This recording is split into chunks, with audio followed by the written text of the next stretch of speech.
موضوع الدرس في عظمة الاستقامة على الدين، سورة فصلت، تفسیر ابن کثیر۔ الحمد للہ رب العالمین والصلاة والسلام على اشرف الانبیاء وسید المرسلین سیدنا محمد وعلى آلہ واصحابہ اجمعین۔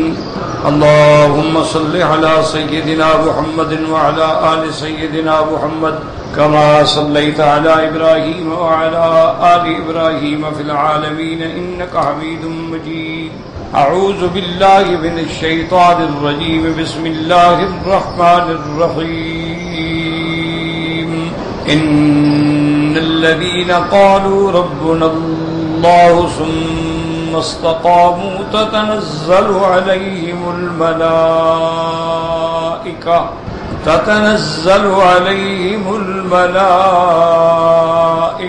ألا تخافوا ولا تحزنوا وأبشروا بالجنة التي كنتم توعدون۔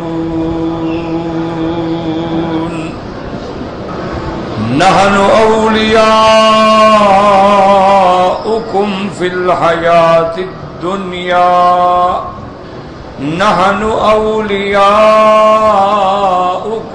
الحياة الدنيا وفي الآخرة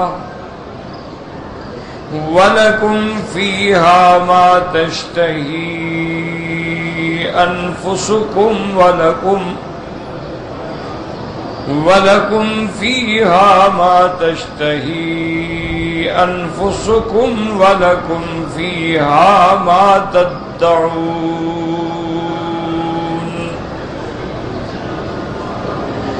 نزلا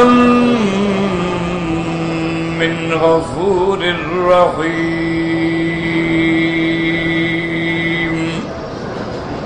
اللہ تبارک و تعالی نے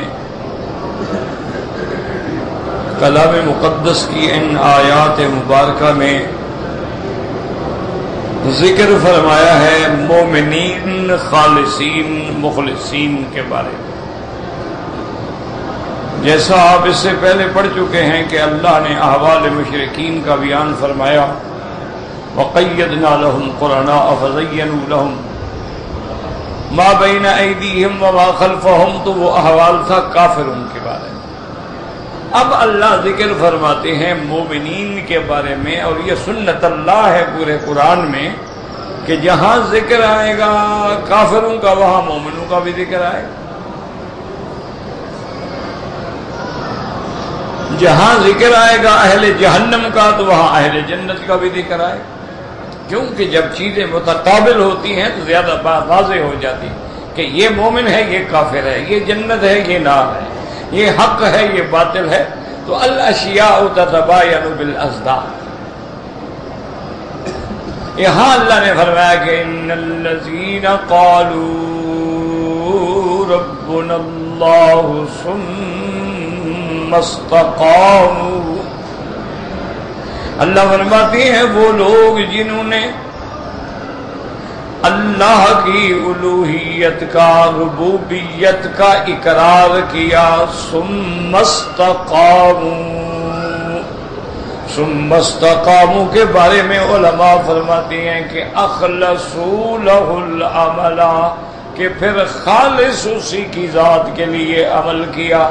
یہ نہیں کہ اللہ کو بھی مانے، خدا کے آگے بھی سجدہ کر لیا اور قبروں پہ بھی سجدہ کر لیا، اللہ کی منت بھی مان لی اور غیروں کی منت بھی مان لی، اللہ کے نام پہ بھی خیرات کر دی اور غیروں کے نام پہ بھی نظر نیاز کر دی۔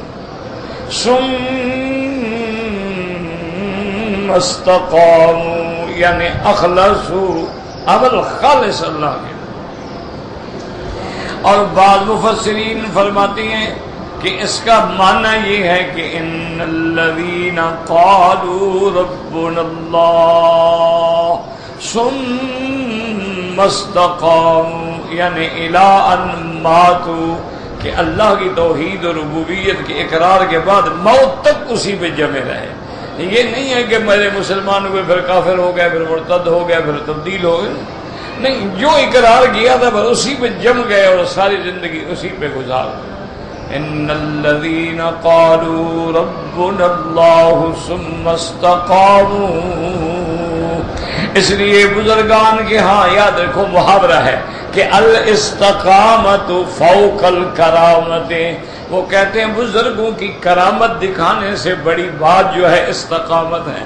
کہتے ہیں کرامت تو ہے اللہ چاہے تو ظاہر ہو جائے، اللہ نہ چاہے تو ظاہر نہ ہو. تو لیکن اصل چیز جو ہے ولایت میں وہ استقامت ہے کہ وہ اللہ کے دین پہ خود کتنا پابند ہے.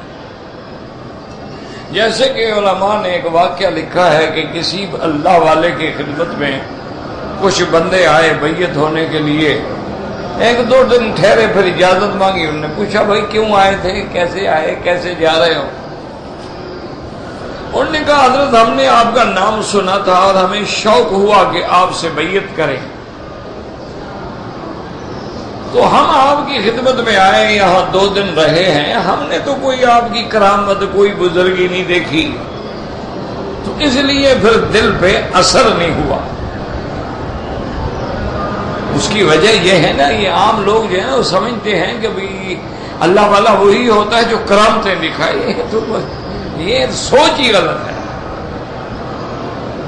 وجہ کیا ہے؟ وجہ یہ ہوتا ہے کہ جتنے غلط لوگ ہیں نا، وہ شعبتیں دکھانے کے بعد ان کے دماغوں میں چھا جاتے ہیں کہ جی بزرگ تو پھر وہ ہوا نا کچھ دکھائے. یہ بات جو ہے وہ غلط ہے. دیکھو ایسی بات ہوتی تو انبیاء سے مکے والوں نے معجزے مانگے کہ حضور آپ یہ دکھا دیں، یہ دکھا دیں. یا اللہ کے بندے کیا کہہ رہے ہو، میں ایک انسان ہوں، اللہ کا رسول ہوں، میرے ہاتھ میں معجزے دکھا دوں. اللہ چاہے دکھا دے، نہ چاہے نہ دکھائے. قل سبحان ربی هل كنت الا بشرا رسولا. میں تو ایک بشر ہوں، اللہ کا رسول ہوں، ایمان لاؤ نہ لاؤ تمہاری مرضی. تو یہ جہالت ہوتی ہے لوگوں کے دماغ میں، یہ بھوت چڑھا ہوتا ہے کہ فلاں بزرگ جو تھے نا جی وہ بڑی کشف تھی، ہر بات بتا دیتے تھے. کوئی بڑی بات نہیں ہوتی ہے کشف ہو جانا یا کسی چیز کا واضح ہو جانا. کشف تو بعض اوقات آپ نے دیکھا نہیں، مرغے کو بھی ہو جاتی ہے کہ صبح اذان دیتا ہے، وقت کا پتہ لگ جاتا ہے نا اس کو. تو کوئی بزرگی نہیں ہے.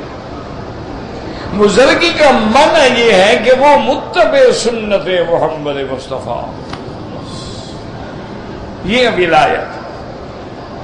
تو ان بزرگوں نے کہا اچھا بھائی اب کیا ارادہ ہے؟ انہوں نے کہا جی ہم نے چونکہ آپ کی کوئی کرامت نہیں دیکھی تو ہم نہیں بیعت کرتے. ہم نے ٹھیک ہے اچھی بات ہے، لیکن ایک بات ہے کہ 2 دن میں آپ نے اس فقیر کا کوئی عمل سنت کے خلاف دیکھا ہے؟ انہوں نے کہا جی نہیں سنت. انہوں نے کہا ہمارے پاس بھائی یہی فقیری ہے، کرامتوں والے پیر تو ہم ہیں نہیں، اب تمہاری مرضی ہے. تو اصل بات یہ ہے کہ آدمی کی ولایت کا معنی یہی ہے کہ استقامت ہو، کہ اللہ کے دین پہ جم جائے، اللہ کی اطاعت پہ جم جائے، ثابت قدم ہو جائے اور موت تک جمع رہے. اس کو کہتے ہیں استقامت. اسی لیے بزرگ کہتے ہیں کہ الاستقامت فوق الکرامۃ. ان الذين قالوا ربنا الله ثم استقاموا تتنزل عليهم الملائكة ألا تخافوا ولا تحزنوا وابشروا.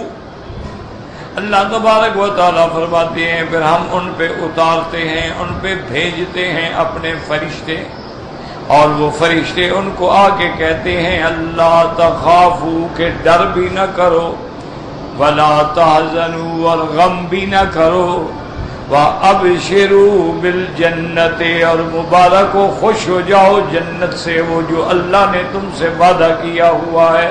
تو فرشتے کہتے ہیں. اب یہ بات سمجھیں کہ فرشتے کب اترتے کہ اللہ قرآن میں کہتے ہیں کہ تتنزل علیہم الملائکہ. کب؟ اس میں بعض مفسرین فرماتے ہیں کہ جب انسان پہ موت کا وقت آتا ہے، جب آدمی کا آخری وقت آتا ہے، سکرات قریب آ جاتی ہے، تو اب دوسرے عالم کے احوال بندے پہ کھلنے شروع ہو جاتے ہیں.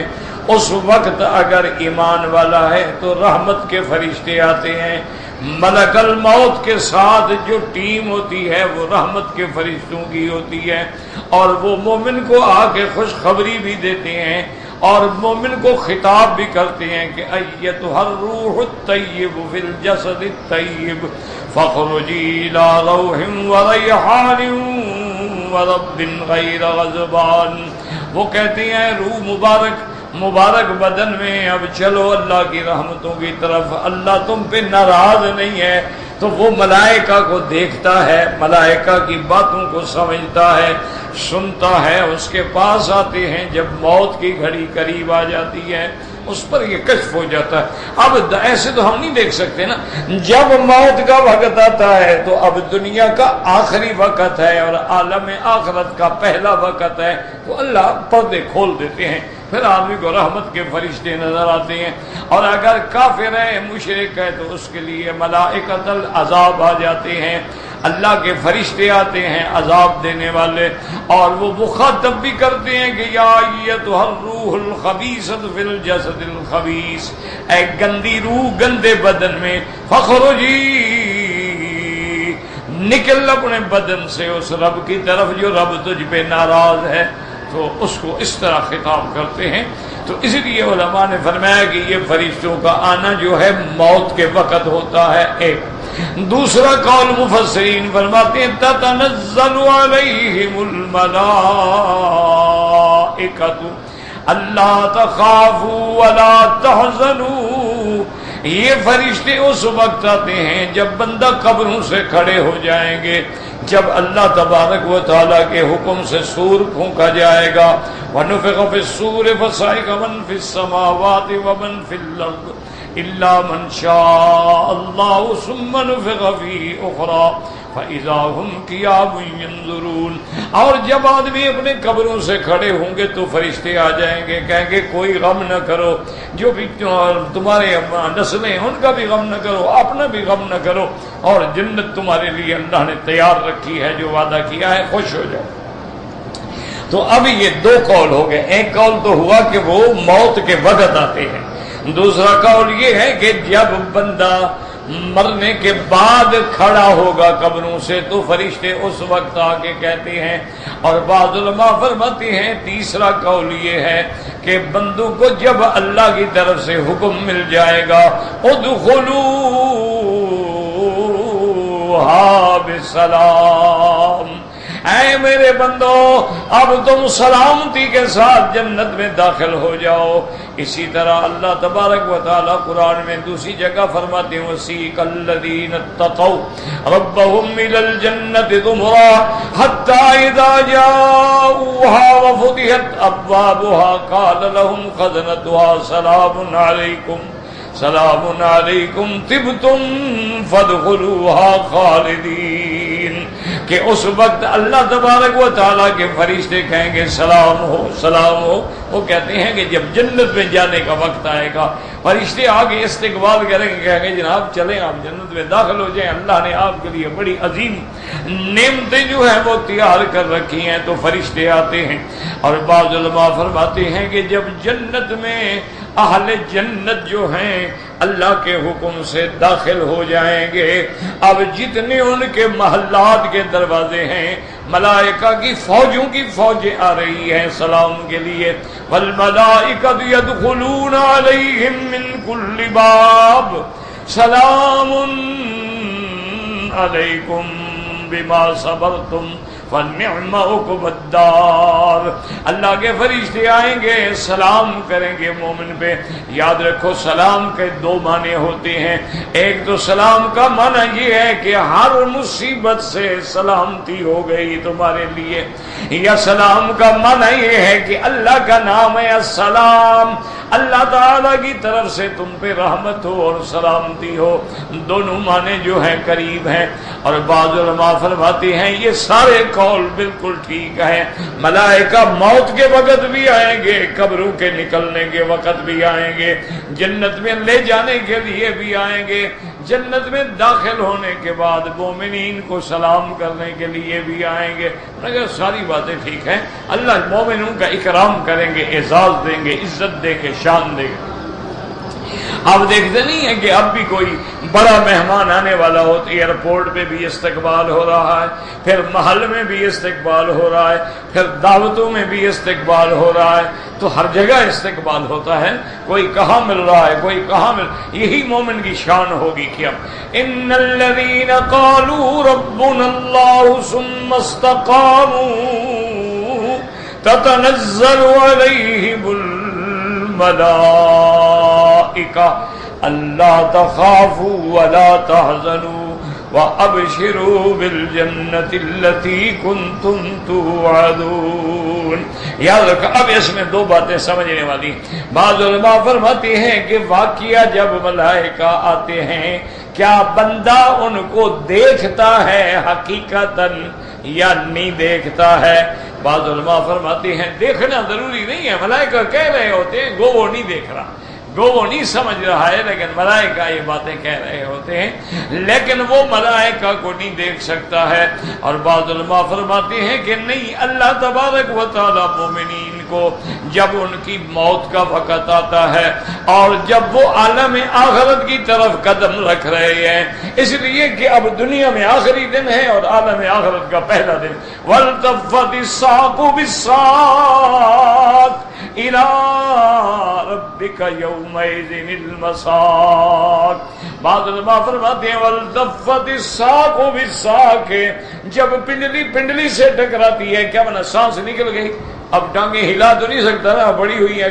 اور بعض علماء فرماتے ہیں نہیں، مراد یہ وَالْتَفَّتِ السَّاقُ بِالسَّاقِ، یعنی ادھر دنیا کا آخری دن ہے اور ادھر عالم برزخ کا پہلا دن ہے، دونوں مل رہے ہیں۔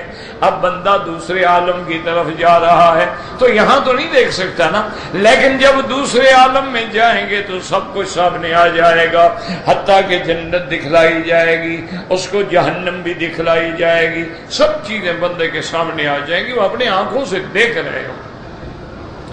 اسی لیے اللہ فرماتے ہیں، اور قیامت میں تو خیر اللہ پاک اور بھی، قیامت میں تو بندے خدا کو دیکھ لیں گے تو فرشتے کیا چیز، اس لیے فرماتے ہیں ان الذین قالوا ربنا اللہ ثم استقاموا تتنزل علیہم الملائکہ۔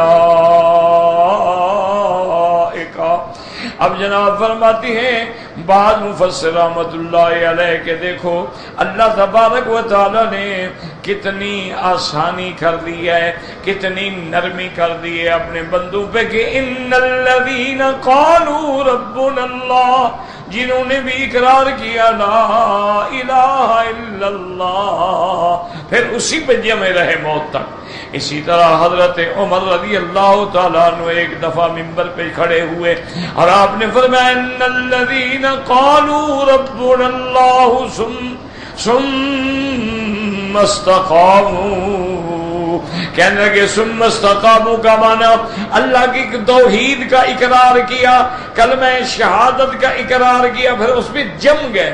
یہ نہیں کہ لومڑی کی طرح کبھی ادھر نکل گیا کبھی ادھر نکل گیا کبھی ادھر نکل گیا کبھی ادھر، نہیں، جم گئے اس میں۔ یہ نہیں کرتے کہ اللہ کے کعبے کا بھی طواف کریں اور قبروں کا بھی طواف کریں، وہ یہ نہیں کرتے کہ اللہ کا بھی سجدہ کریں اور قبروں پہ بھی سجدے کریں، وہ کبھی یہ نہیں کرتے کہ اللہ سے بھی مانگیں اور غیر اللہ سے بھی مانگے سوا، نہیں، پھر اسی پہ جم جاتے ہیں۔ وہ لومڑیوں کی طرح رستے نہیں نکالتے ہیں، ادھر بھاگو ادھر بھاگو ادھر بھاگو۔ اس لیے فرماتے ہیں ان الذین قالوا ربنا اللہ۔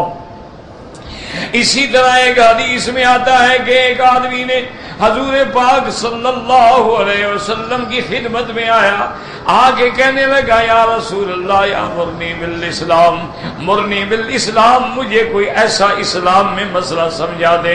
پھر آپ کے بعد میں کسی سے پوچھوں ہی نہیں، مجھے ضرورت ہی نہ پڑے پوچھنے کی، مجھے کوئی ایسی بات بتا دے۔ حضور پاک نے فرمایا صلی اللہ علیہ وسلم قل آمنت باللہ ثم استقم، آپ نے فرمایا کہ بس ایمان لے آؤ اللہ پہ، پر اسی پہ جم جاؤ، اسی پہ جم جاؤ، پھر بالکل ادھر ادھر نہیں ہونا، بس یہی دین ہے کہ اللہ تبارک و تعالیٰ کی اطاعت پہ جم جاؤ۔ تتنزل علیہم الملائکہ اللہ تخافوا اللہ تخافوا، یاد رکھو خوف ہوتا ہے جو کسی چیز کے آنے کا ڈر ہو. مثلا میں جا رہا ہوں، پتہ نہیں ڈر ہے آگے کچھ ہو نہ جائے. جیسے کہ حضرت موسیٰ علیہ السلام کو جب اللہ نے فرمایا تھا کہ جاؤ فرعون کے پاس، تو انہوں نے یہی کہا، قال ربی انی اخاف، یا اللہ میں ڈرتا ہوں وہ ظالم کہیں مجھے قتل نہ کر دے. انی قتلت منہم نفسا فاخاف ان یقتلون، میرے ہاتھ سے ان کا بندہ مر گیا تھا، کہیں ایسا نہ ہو کہ مجھے اسی جرم میں پکڑ لیں. تو خوف اس چیز کا ہوتا ہے، یاد رکھو. اور اسی طرح اور غم یہ ہوتا ہے کہ کوئی چیز ہم چھوڑ کے جا رہے ہیں، اب میں بڑا پتہ نہیں میری اولاد کے ساتھ کیا ہوگا، میرے خاندان کے ساتھ کیا ہوگا، میرے وارثوں کے ساتھ. یہ غم ان چیزوں کا ہوتا ہے. خوف وہ ہے جو مستقبل میں آگے سے آ رہا ہو، اور غم وہ ہے جس کو ہم چھوڑ کے جا رہے ہوتے ہیں، غم ان کے بارے میں ہوتا ہے.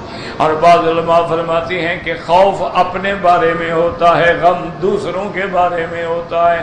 اپنے بارے میں ڈر ہوتا ہے. اسی لیے علماء نے لکھا کہ اللہ کی شان دیکھیں کہ اللہ تبارک و تعالیٰ کے نبی جب غار کے اندر تھے، آپ کے ساتھ سیدنا ابو بکر رضی اللہ تعالیٰ عنہ تھے، تو قرآن پاک نے ایسا لفظ فرمایا، اللہ الغیب ہے نا، جانتے تھے نا ایسے لوگ آئیں گے جو ابو بکر پہ اعتراض کریں گے. اللہ نے قرآن میں فرمایا کہ جب اذ یقول لصاحبہ لا تحزن ان اللہ معنا، یہ تو کہتے ہیں یہ ابو بکر نے تو شور مچا دیا نا تاکہ حضور کو پکڑ لیں، یا اس کو اپنا ڈر. اللہ نے وہاں لفظ ہی ایسا فرمایا کہ قیامت تک دوسرا ترجمہ ہی نہیں ہو سکتا. اللہ پاک نے فرمایا میرا مدنی اپنے ساتھی کو کہہ دے تیرا غم نہ کرے. حضرت ابو بکر کو اس وقت بھی غم تھا تو حضور کا تھا، اپنا تھوڑا تھا. ورنہ اللہ فرماتے لا تخف، ابو بکر مت ڈرو، ہم تمہاری حفاظت کریں گے.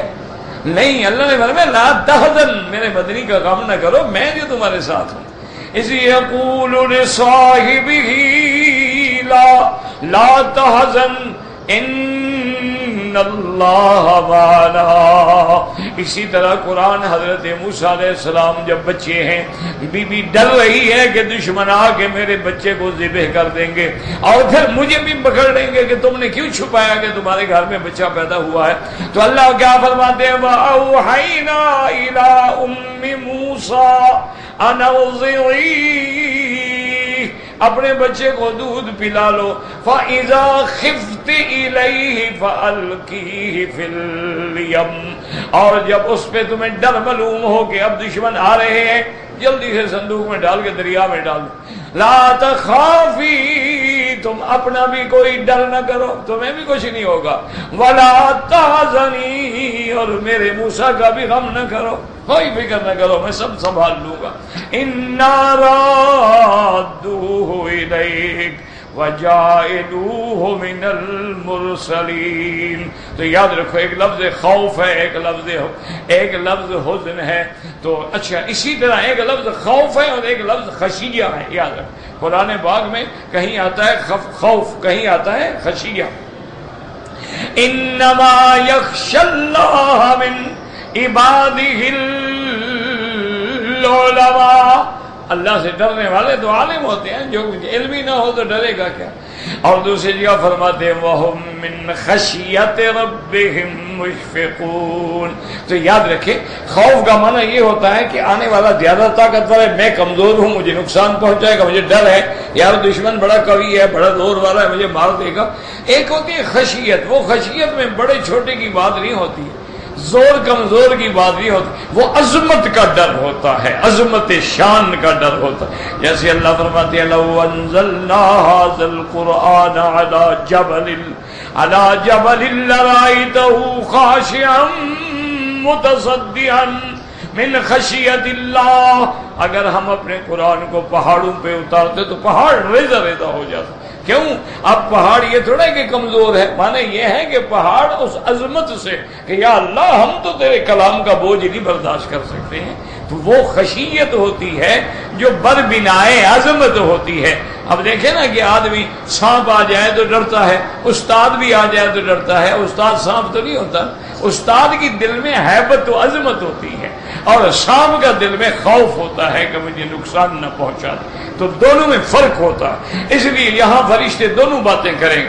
وہ کہیں گے تتنزل علیہم الملائکۃ الا تخافوا، آگے کا بھی ڈر نہ کرو، ولا تحزنوا، اور جو کچھ چھوڑ کے آئے ہو اس کا بھی غم نہ کرو. کیوں؟ جن کو آدمی اللہ کے سہارے پہ چھوڑتا ہے پھر حفاظت بھی اللہ کرتے ہیں. اس لیے حضرت عمر ابن عبدالعزیز رحمت اللہ علیہ جو بڑے شان والے تابعین میں گزرے ہیں، بادشاہ ہیں، عادل ہیں، اور جن کو تاریخ نے ثانی عمر کا لقب دیا، وہ جب بیمار ہوئے تو ایک دن ان کے ایک دوست آئے، بڑے تعلق والے تھے، بے تکلف دوست تھے. انہوں نے کہا کہ عمر ابن عبدالعزیز آپ بادشاہ آدمی ہیں، آپ کی اولاد ہے، بچے ہیں، بچیاں ہیں، نسل ہے، خاندان ہے، اور آپ کے پاس جو کچھ جائیداد تھی ساری خیرات کر دی، صدقہ کر دیا، کچھ رکھا ہی نہیں اپنے لیے نہ اپنی اولاد کے لیے. تو آپ ایسا کریں کہ آپ بادشاہ کو لکھیں، خلیفۃ المسلمین کو لکھیں. اگر آپ تو آپ جب ان کو لکھیں گے تو لازمی بات ہے کہ وہ آپ کے لیے دیں گے ہدیہ، آپ کی اولاد کے لیے کوئی انتظام کر دیں گے، کوئی جاگیر دے دیں گے، کوئی چیز دے دیں گے. ولید کا زمانہ تھا. تو حضرت عمر بن عبدالعزیز ہنسنے لگے. اس نے کہا حضرت کیا بات ہے میری بات؟ میں نے کہا اولاد کے لیے تو کچھ کرو نا. حضرت نے فرمایا میرا بھائی تمہاری محبت کا شکریہ، لیکن یہ بات یاد رکھو میری اولاد یا صالح ہوگی یا طالح ہوگی. کیا مانا؟ یا اچھے ہوں گے یا برے ہوں گے. انہوں نے کہا اس سے کوئی تیسری قسم تو ہو نہیں سکتی نا، کہ میری اولاد جو ہے یا تو میرے مرنے کے بعد اچھے ہو جائیں گے، صالحین ہوں گے، اچھے ہوں گے، یا پھر برے ہوں گے، فاسقین ہوں گے، فاجرین ہوں گے، طالحین ہوں گے. ان دو حالتوں اگر تو میری اولاد میرے بعد بری بن جائے تو میں کیوں جائیداد ان کے لیے چھوڑ جاؤں گے؟ جائیداد میری ہو، گناہ وہ کرے، پکڑا میں جاؤں قیامت میں کہ ان فاسق فاجر لوگوں کے لیے تم نے جائیداد چھوڑی تھی. تمہیں تو پتہ تھا یہ شرابی ہیں، یہ کبابی ہیں، یہ برے ہیں، تو ان کو تم جائیداد دے کے جا رہے ہو تاکہ تمہارے مرنے کے بعد بھی تمہاری قبر پہ بیٹھ کے شرابیں پئیں اور گانے سنیں. کیا کر رہے ہو؟ انہوں نے کہا اگر میری اولاد بری ہے تو میں ان کے گناہ میں کیوں شریک ہوں، اور اگر میری اولاد اچھی ہوگی تو اللہ نے قرآن میں خود فرمایا ان ولی اللہ الذی نزل الکتاب وہو یتولی الصالحین، کہ جو اچھے ہوتے ہیں ان کے ہم خود محافظ ہیں. اگر اچھے ہوں گے تو میرا اللہ خود محافظت کرے گا، مجھے کیا ضرورت ہے جائیدادیں چھوڑ جانے کی. تو وہ کہتے ہیں کہ انی رائے تو میں نے اس زمانے کے بادشاہ کے بیٹوں کو جو فاسق فاجر تھے ذلیل ہوتے دیکھا، اور عمر ابن عبدالعزیز کے بیٹوں کو میں نے بادشاہی کرتے ہوئے دیکھا. وہ صالح بھی تھے، وہ اچھے بھی تھے. تو اس لیے ہمیشہ یاد رکھے کہ آدمی کو غم تو ہوتا ہے نا. تو اب فرشتے کہیں گے اللہ تخافوا ولا تحزنوا وَأَبْشِرُوا بِالْجَنَّةِ الَّتِي كُنْتُمْ تُوعَدُونَ، اور کہیں گے تمہیں مبارک ہو اس جنت کے لیے جس جنت کا اللہ نے تم سے وعدہ کیا ہوا ہے، اور اللہ کا وعدہ ہر حال میں سچا ہوتا ہے. نَحْنُ أَوْلِيَاؤُكُمْ فِي الْحَيَاةِ الدُّنْيَا وَفِي الْآخِرَةِ. علماء فرماتے ہیں یہ بھی ملائکہ کہیں گے مومنین کو کہ حیات دنیا میں بھی ہم تمہارے دوست تھے، ہم تمہیں سیدھا راستہ دکھلاتے تھے، اچھے کاموں کے لیے کہتے تھے، اور آخرت میں بھی ہم تمہارے ساتھ ہوں گے، اور قبر کے اندر بھی ہم تمہارے ساتھ ہوں گے، اور جس دن سور پھونکا جائے گا اور تم اٹھائے جاؤ گے اس دن بھی ہم تمہارے ساتھ ہوں گے، کوئی غم نہ کرو. نحن اولیاؤکم فی الحیات الدنیا وفی الآخرہ ولکم فیہا ما تشتہی انفسکم. اور کہیں گے اے جنت والو، اے ایمان والو، اللہ نے تمہارے لیے وہاں ایسی نعمتیں رکھی ہیں کہ جو تمہارا جی خواہش کرے گا. وَلَكُمْ فِيهَا مَا تَشْتَهِي أَنفُسُكُمْ، جو تمہارا جی مانگے گا. وَلَكُمْ فِيهَا مَا تَدَّعُونَ، اور اس کے اندر جو کچھ تم مانگو گے، تدعون من تطلبون، جو طلب کرو گے اللہ وہی نعمتیں عطا فرمائیں گے، بلکہ ایسی نعمتیں ہوں گی جن کے بارے میں صحیح حدیث میں آتا ہے ما لا عین رأت، کہ جنت کی نعمتیں تو ایسی ہیں جو کسی آنکھ نے نہیں دیکھی ہیں، ولا اذن سمعت، اور کسی کان نے سنی بھی نہیں ہے، ولا خطر علی قلب بشر۔ یاد رکھو حالانکہ سنی تو ہے نا، جنت کی نعمتوں کا ذکر قرآن میں ہے کہ نہیں ہے، کہ جنت میں یہ ہوگا، حور عین ہوگی، یہ ہوگا، تو سنی تو ہے، تو کیا معنی ولا اذن سمعت؟ علماء فرماتے ہیں یہ تو ایک نمونہ ہے جو اللہ نے بتلایا ہے، جو اصل نعمتیں ہیں وہ نہ کسی نے دیکھی ہیں نہ کسی نے سنی ہے، اس لیے کہ حدیث مبارک میں آتا ہے کہ قیامت والے دن اللہ حکم دیں گے اے جنت والو، حاضر میں کہیں گے مانگو، اور کیا مانگتے ہو؟ کہیں گے یا اللہ کون سی نعمت ہے جو نہیں ملی کہ ابھی اور بھی مانگے؟ کیا مانگے؟ ہر نعمت آپ نے ہمیں عطا فرمائی ہے، ہم کیا مانگے؟ اللہ تبارک و تعالیٰ فرمائیں گے اچھا آج میں تمہیں ایسی نعمت دیتا ہوں جو کبھی نہیں ملی، تو اب مومن حیران ہوں گے وہ کیا نعمت ہے؟ فرمائیں گے احل علیکم رضائی ولا اسخط علیکم بعدہ ابدا، اللہ فرماتے ہیں آج میں تم پہ اپنی رضا کا فیصلہ کرتا ہوں اور یہ بھی کہ کبھی ناراض نہیں ہوں گا۔ تو اب جب یہ نعمت ملے گی تو مومن تو حیران ہو جائیں گے نا، یہ نعمت تو سنی ہی نہیں تھی نا۔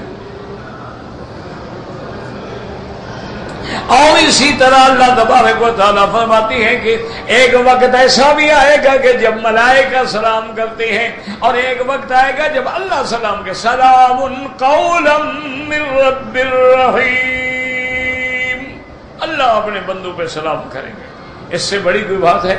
اور اس کے بعد فرماتی ہیں جیسے فرماتی لہم ما یشاؤون فیہا، جنت میں ہر وہ چیز جو چاہیں گے، ولدینا مزید، اور ہمارے پاس اس کے علاوہ بھی اور نعمتیں ہیں۔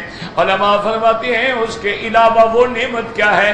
النظر الی وجہ اللہ الکریم، اللہ فرمائیں گے جنت والو آج میں تمہیں اپنا دیدار کرواتا ہوں۔ اللہ اکبر۔ اور یاد رکھیں ایسے بھی لوگ ہوں گے جن کو ہر مہینے میں زیارت ہوگی، ایسے ہوں گے جن کو ہر ہفتے میں زیارت ہوگی، اور ایسے بھی اللہ والے ہوں گے جن کو روزانہ زیارت ہوگی، اور ایسے بھی ہوں گے جن کو ہر وقت زیارت نصیب ہوگی۔ اس لیے قرآن کہتا ہے عند ملیک مقتدر، وہ تو اللہ کے قریب والے لوگ ہیں، اس لیے اللہ فرماتے ہیں ملائکہ ان کو بشارت دیں وَأَبْشِرُوا بِالْجَنَّةِ الَّتِي كُنْتُمْ تُوعَدُونَ نَحْنُ أَوْلِيَاؤُكُمْ فِي الْحَيَاةِ الدُّنْيَا۔ یاد رکھو کتنے اللہ کے فرشتے ہیں، کرامن کاتبین ہیں، ملائکہ حفظہ ہیں، ملائکہ ملہم ہیں جو اچھے کاموں کی ہمیں القاء کرتے ہیں، ملائکہ سیاحین فی الارض ہیں کہ جہاں درس ہوتا ہے تبلیغ ہوتی ہے فرشتے آ کے سایہ کر لیتے ہیں، اور ملائکہ وہ ہیں جو لیلۃ القدر میں نازل ہوتی ہیں۔ اللہ فرماتے ہیں انا انزلناہ فی لیلۃ القدر وما ادراک ما لیلۃ القدر لیلۃ القدر خیر من الف شہر تنزل الملائکۃ والروح فیہا بِإِذْنِ رَبِّهِمْ مِنْ كُلِّ أَمْرٍ۔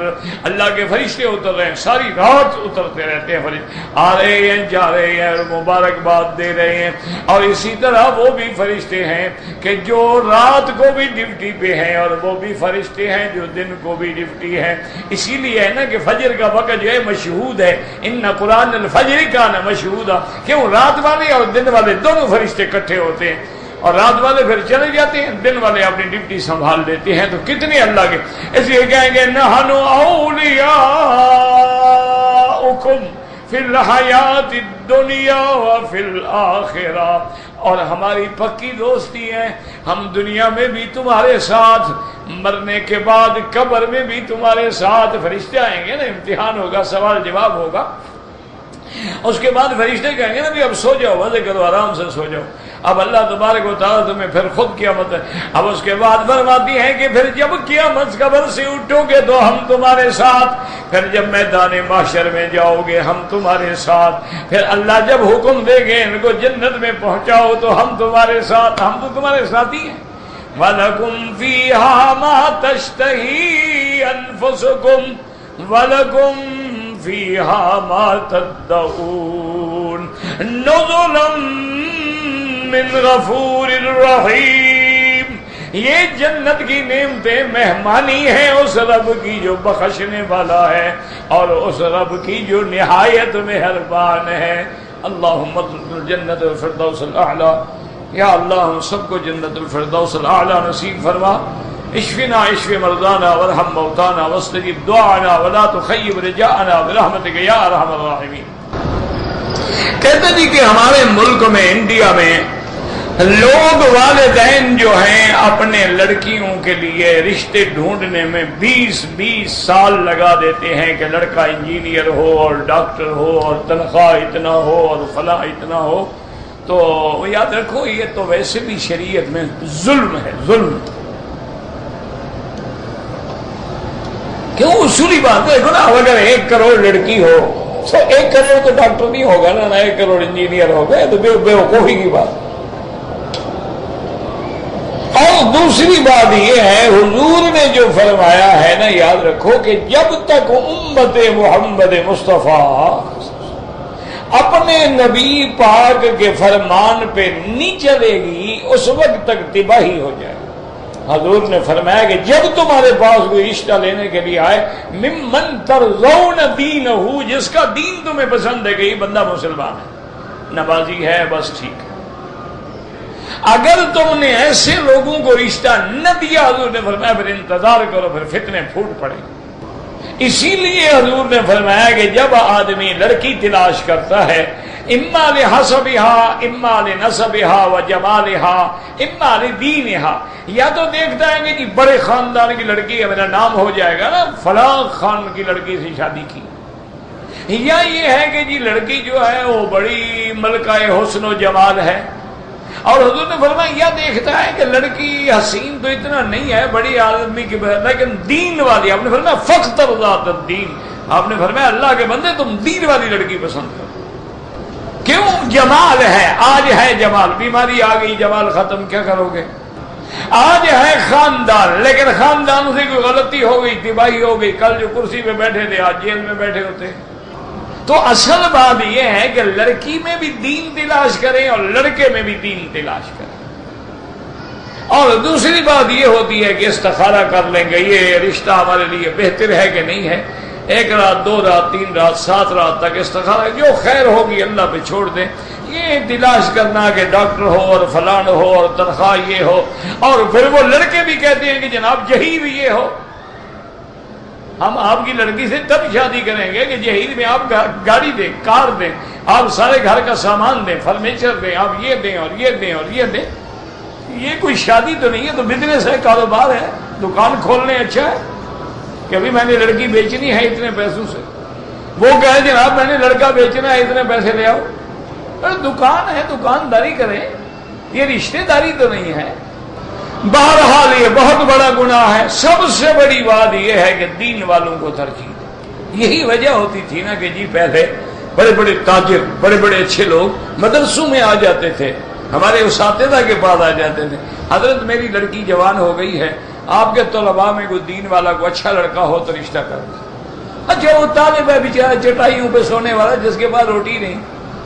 اچھا اللہ کا وعدہ ہے کہ جب ایسے رشتے تم کرتے ہو، اللہ فرماتے ہیں ان کو میں خود غنی کر دیتا ہوں۔ ان یکونوا فقراء، اگر وہ غریب ہوں گے یغنیہم اللہ، اللہ ان کو غنی بنا دے۔ یار اتنا لمبا چوڑا آدمی کس وقت پڑھے؟ بہرحال اللہ پاک آپ کی اولاد کو ہدایت دے، اور دل سے دعا کریں کہ ہر مسلمان جن کے لڑکے منشیات میں، مخدرات میں، نشے کی عذاب میں پڑے ہیں، اللہ ان کو اس جہنم سے نکال دے۔ یہ سب سے بڑا جہنم ہے۔ وہ لڑکا نہیں برباد ہوتا، پورا خاندان برباد ہوتا۔ نشہ جو ہے یہ ایسی بلا ہے کئی لوگ ہیں جنہوں نے نشے کے لیے پیسے نہیں ملے باپ کو قتل کر دیا، ماں کو قتل کر دیا، اور جنون ہے نا جی، پاگل ہو گیا، جب عقل نہیں ہے تو پھر حیوان ہے وہ۔ اس لیے دعا بھی کریں، اور صرف علاج سے کچھ نہیں ہوتا ہے۔ علاج کرنے کے بعد ایسے لڑکوں کو کسی دینی جماعت کے ساتھ لگا دیں، اللہ والوں کے ساتھ لگا دیں، ان کی صحبت میں لگا دیں، اپنے ماحول سے کٹ جائیں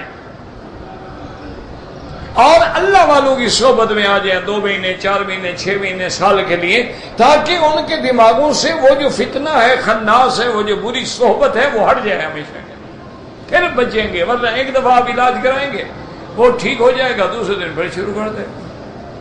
یہ علاج سے ٹھیک نہیں ہوتا، روحانی علاج بھی ضروری ہے۔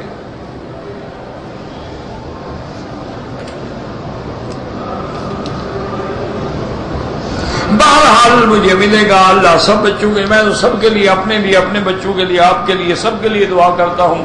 اللہم اصلح اولادنا و اولاد المسلمین، اللہم اصلح شبابنا و شباب المسلمین، اللہم اصلح بناتنا و بنات المسلمین۔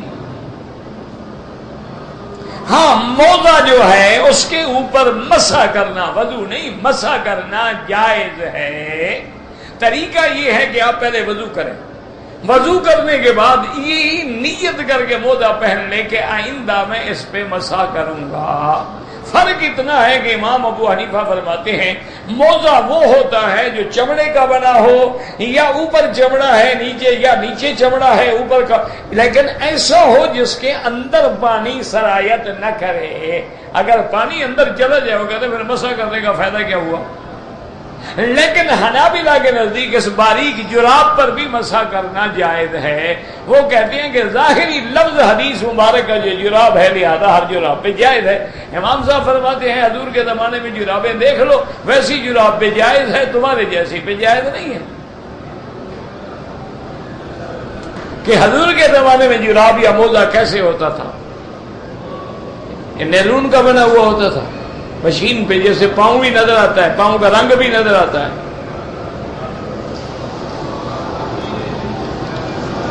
بہرحال ہم تو اعتراض نہیں کرتے بھائی۔ زمزم کے پانی میں کھانا پکایا جا سکتا ہے، بالکل پکایا جا سکتا ہے، زمزم پانی ہے۔ حضرت اسماعیل کھانا کس میں پکاتے تھے؟ اللہ کا پیغمبر تھا۔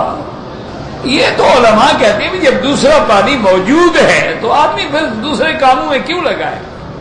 ورنہ کوئی شران تو منع نہیں ہے، پانی ہے۔ ایک 11 سال کا طالب ہے، فرض نمازوں میں امام بن سکتا ہے اگر بالغ ہو گیا ہو، اگر بالغ نہیں ہے تو پھر نہیں کر سکتا ہے، کیونکہ آج کل تو بابا ڈش کا زمانہ ہے نا، آج کل تو لڑکے خطرہ ہے، 6 سال کے بالغ ہو جاتے ہیں نا۔ میں مکے میں رہتا ہوں، میرا صدقہ فطر جو ہے بنگلہ دیش میں میرے رشتہ دار، میرے والدین ادا ٹھیک ہے، وہاں ادا کرو یا یہاں ادا کرو، مانا ہے صدقہ فطر ادا کرو۔ ہم نے احرام باندھا تھا لیکن چیک پوسٹ پر آ کے ہمیں احرام کھولنا پڑا، پھر ہم نے باندھ لیا، ٹھیک ہو گیا، کچھ بھی نہیں ہوتا۔ اگر ہوائی جہاز میں یا ٹرین میں نماز کا وقت ہو جائے، یاد رکھو ہوائی جہاز میں بھی نماز پڑھنا جائز ہے۔ اصل مسئلہ یہ ہے کہ پہلے علماء میں ایک شبہ تھا، بھی نماز تو زمین پہ ہوتی ہے، ہوائی جہاز تو نہ زمین پہ ہے نہ آسمان پہ ہے، درمیان میں لٹکا ہوا ہے، اس لیے ان کو یہ شبہ تھا۔ تو وہ یہ کہتے تھے کہ بھئی ہوائی جہاز میں نماز نہ پڑھیں، بلکہ جب اپنے گھر پہنچ جائیں گے تو وہاں ساری نمازیں پھر قضا پڑھنی پڑے گی۔ لیکن بہرحال اب علماء عصر نے تحقیق کر کے فیصلہ کر لیا ہے کہ ہوائی جہاز ہے یا بحری جہاز ہے یا ٹرین ہے، آخر ٹرین پٹڑی پہ چل رہی ہے، پٹڑی زمین پہ ہے، آخر بحری جہاز سمندر کے پانی پہ ہے لیکن پانی بھی تو کسی جگہ پہ ہے نا، نیچے تو کچھ ہے نا زمین وغیرہ۔ ہوائی جہاز اوپر اڑا ہے لیکن اس کو اتاریں گے تو کہاں اترے گا؟ زمین پہ ہی اترے گا۔ تو انہوں نے کہا گویا کہ یہ بھی ایک چیز ہے اور اس میں بھی آپ نماز پڑھ سکتے ہیں باقاعدہ، بس فرق یہ ہے کہ ہوائی جہاز ہو یا گاڑی ہو، یاد رکھو جب نیت کر کے کھڑے ہو تو رخ قبلے کی طرف ہو، پہلے پوچھیں گے قبلہ کس طرف ہے، اور آج کل تو کوئی مشکل مسئلہ ہی نہیں ہے. سعودی گورنمنٹ کو اللہ جزا دے، ان کے سعودی ایئر لائن میں تو ہر ہوائی جہاز میں باقاعدہ مسجد ہے. باقاعدہ انہوں نے پردہ لگا دیا ہے، مسجد لگا دیا ہے، کمپس لگا دیا ہے، نیچے مصلے بچھا دیے ہیں. ماشاءاللہ بڑے ہر 5 منٹ کے بعد وہ بتاتا ہے جی اب کعبہ ادھر ہے، اب ادھر ہے، اب ادھر ہے، اب ادھر ہے. تو آپ بھی بہرحال پوچھیں. ہاں اب ہم نے نماز شروع کر دی لیکن جہاز پھر گیا، پھر ہمارے دل میں کچھ نہیں. اسی طرح ٹرین میں پہلے پتہ کریں گے کعبہ کدھر ہے، اس طرف رخ کر کے نماز پڑھیں، اور کھڑے ہو سکتے ہیں تو پھر بیٹھ کے پڑھنا ناجائز ہے. ہاں اگر کھڑے نہیں ہو سکتے ہیں تو پھر بیٹھ کے پڑھنا جائز ہے، لیکن رخ قبلے کی طرف کریں. پھر ٹرین پھر رہی ہے، ہم کیا کریں، پھرتی رہے، جس جاتی ہے جائے، لیکن نماز جائز ہے، ہوائی جہاز ہو یا ٹرین ہو. اللہ ہمیں آپ کو ہماری اولادوں کو ہدایت دے.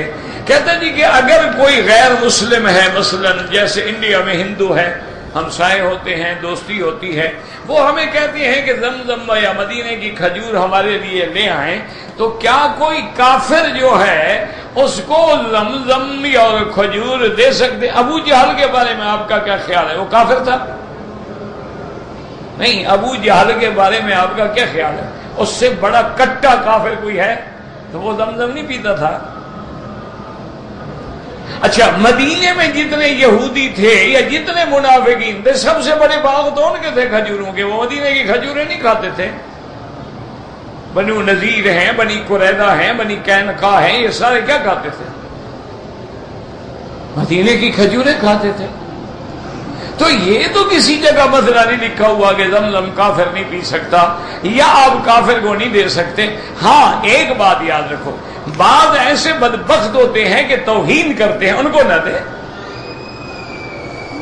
لیکن اگر آپ کو یقین ہے کہ اس نے مانگا ہے، اچھی نیت سے مانگا ہے تو دے دیں، اور یہ نیت کر کے دیں کہ یا اللہ زمزم کی برکت سے اس کو اسلام نصیب کر دے.